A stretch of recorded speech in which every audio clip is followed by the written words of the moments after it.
Think of daily life as ketamine, okay?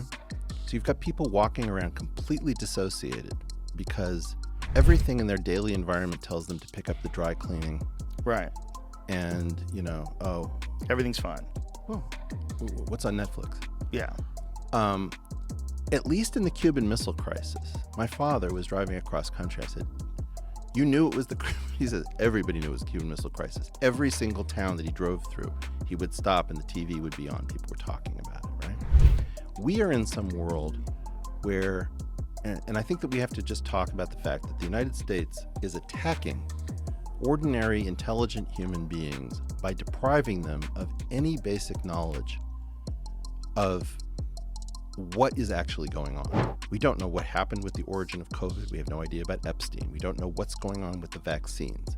We don't understand the source of the inflation. We blinded ourselves from looking at the M1 monetary aggregate when the Fed pumped us full of cheap cash. We have no clue how to resolve something as dumb as the Epstein. To whom did Ghislaine traffic? I don't know. Yeah, well, can't find it. Sorry, bye. So this is what's causing, in part, our friends to go crazy. Several years ago, Sam Harris had good input. Jordan Peterson had good input. Brett Weinstein had good input. Most of them, I don't think, have figured out that they're starved for information, and I'm going to say something very heterodox to the heterodoxy. The heterodoxy was never meant to take over for the orthodoxy.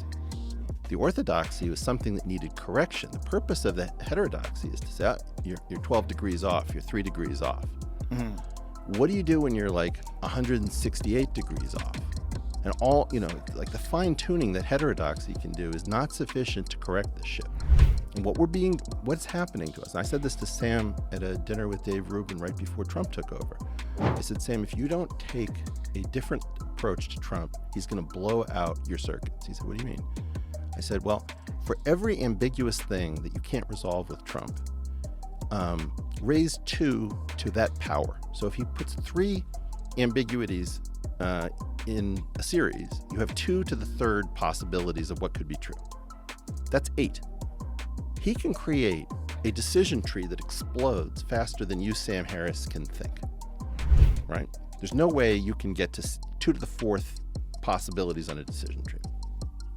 Sam, I don't think he understood the perspective. And so what happened was we were all swimming in this world where nobody could tell which end was up. Nobody can resolve anything. And I think a lot of this has to do... I'm not sure I understand what you were just saying there. Okay. This decision tree thing that Sam, he was going to blow... Explain that. So let's imagine, for example, that I'm staying at a local hotel. Okay. And you don't know whether I'm staying at the Hyatt or the Four Seasons. Okay. And you also can't figure out whether I'm leaving at 1 o'clock or at 2 o'clock. And you don't know whether I'm going to be arriving by a white Prius or a black Escalade.